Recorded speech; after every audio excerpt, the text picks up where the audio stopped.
At 9:46 p.m., a teenage girl stood on a quiet road in Georgia, talking to a police officer.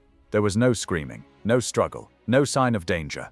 And that's what makes this story terrifying. Because within minutes, 16-year-old Susanna Morales would disappear, never to be seen alive again. Her phone would show her traveling at 40 miles per hour, even though she didn't own a car. And the man standing in front of her wasn't there to protect her. He wore a badge, he carried a gun, and he knew exactly how to make people trust him.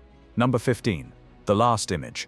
At 9/46/2022, a surveillance camera outside a Georgia community center recorded what appeared to be an ordinary interaction. A teenage girl stood calmly beside a road, speaking with a man in a police uniform. There was no visible distress, no raised voices, no attempt to flee. This is exactly why the footage is so unsettling.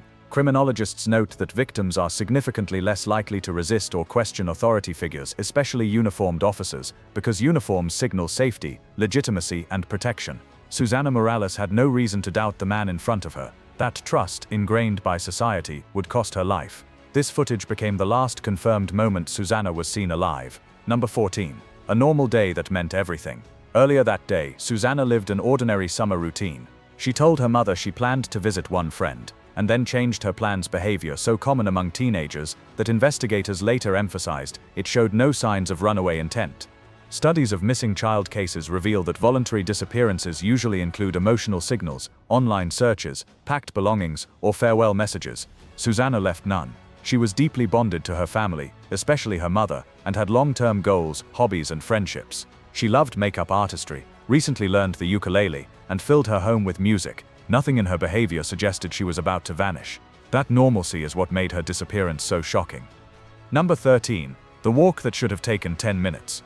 Around 10 p.m., Susanna began walking home from Sterling Glen Apartments. The distance was less than half a mile, a walk that would typically take 8 to 10 minutes. She had walked this route countless times before. It was familiar, well lit in sections, and close to her home. Statistically, crimes involving teenagers are far more likely to occur during longer commutes or unfamiliar routes. Susanna had neither. This detail later reinforced investigators' belief that her disappearance was not random but targeted.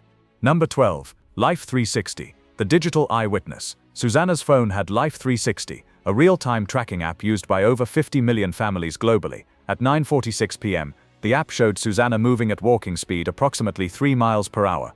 Then the data changed. The location dot reversed direction. At first it still moved slowly, suggesting she was walking. Then within moments, the speed jumped to 40 miles per hour. For investigators, this was critical. Traffic analysts testified that such a speed jump almost always indicates forced vehicle entry. Susanna didn't drive, she didn't call for a ride, she didn't message for help. Something and someone took control. Number 11. The text that wasn't her. Shortly after the speed change, a message was sent from Susanna's phone. "I'm on my way home." On the surface, it looked reassuring, but behavioral analysts flagged it immediately. The message was unusually short, lacked emojis, punctuation, or warmth features Susanna typically used. In coercion cases, forced texts are often vague, neutral, and designed to stop further questions. This message did exactly that. It delayed alarm, it bought time, and it was almost certainly not written freely. Number 10. The crash alert that sealed her fate. At 10:30 p.m., Life 360 triggered a crash alert, a feature activated by sudden stops, impacts, or sharp changes in motion. This alert was sent to one of Susanna's friends, not her family, suggesting the phone was no longer being actively controlled. After that moment, the device went completely silent. Investigators believe this marked the point where Susanna's phone was discarded or destroyed. It would never transmit another signal. Number 9. The officer with access. Living inside Sterling Glen Apartments was Miles Bryant, just 22 years old. Despite his age, he held extraordinary authority. A sworn police officer, a National Guard member, and a courtesy officer for the apartment complex. Courtesy officers are uniquely positioned. They know resident routines, blind spots, patrol schedules, and security camera placements. Criminology research shows offenders with institutional access are far less likely to be suspected early, allowing crimes to go undetected longer. Bryant didn't just live nearby, he controlled the environment. Number 8. The convenient gun theft. The morning after Susanna disappeared, Bryant reported his Glock 19 service weapon stolen from his truck. According to him, nothing else was taken. No electronics, no valuables. Investigators later testified that this type of theft report is a recognized tactic among offenders attempting to pre-distance themselves from future evidence. Professional criminals rarely steal only a firearm while ignoring valuable items. At the time, however, Bryant was treated as a victim. His lie bought him months of freedom. Number 7. 6 months of torture. For Susanna's family, the next 6 months were psychological hell. Over 400 tips flooded in from across the country. Each reported sighting reignited hope, then crushed it. Law enforcement deployed drones, thermal imaging, undercover operations, and analyzed traffic cameras and cell towers. Human trafficking was explored, but experts found no indicators, no grooming behavior, no financial transactions, and no digital trail. The truth was simpler and darker. Susanna had never left Georgia. Number 6. A body in the woods. On February 6, 2023, an off-road enthusiast discovered scattered human remains near Highway 316. The location was telling: remote, rarely patrolled, yet easily accessible by vehicle. Experts described it as a controlled disposal site, indicating planning and familiarity.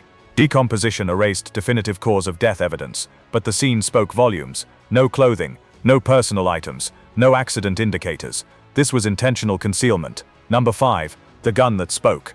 Just 100 feet from Susanna's remains, investigators found a Glock 19, the serial number traced directly to Miles Bryant, the same gun he claimed had been stolen.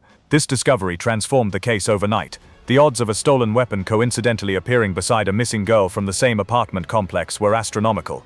Bryant was no longer a helper, he was the prime suspect. Number 4. Data doesn't lie. Cell tower analysis revealed both of Bryant's phones, personal and departmental, were active between 1 and 2 a.m. on July 27, in the exact area where Susanna's remains were later found. Carrying 2 active phones to the same remote location suggests deliberate coordination, not coincidence. When confronted, Bryant had no explanation. His digital trail placed him at the scene when Susanna's life ended. Number 3. A predator's history. Investigators uncovered Bryant's disturbing past: burglaries targeting young women, theft of intimate items, and attempted break-ins. Surveillance footage showed him wearing National Guard fatigues during one attempt, again using authority as camouflage. Behavioral experts testified this pattern matched escalating predatory behavior, not isolated misconduct.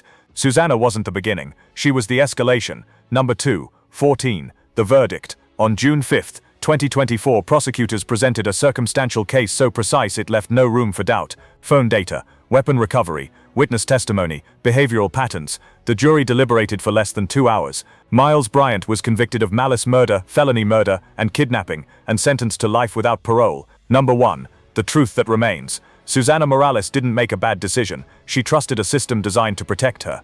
Her case reveals a terrifying reality: authority can be weaponized, uniforms can deceive, and danger doesn't always look threatening. Susanna should be alive, singing, growing, dreaming. Instead, her name stands as a warning, and her story demands accountability. Justice brought no peace to Susanna's family, only finality. Susanna Morales should be alive today, singing, dreaming, growing up. Instead, her life was stolen by a man who abused everything his badge was meant to represent. Her story exposes a terrifying truth: predators don't always hide in the dark. Sometimes they wear uniforms, sometimes they are trusted. Susanna's memory lives on as a warning, as a call for accountability, and as a reminder that trust must always be earned. Justice was served, but her story must never be forgotten.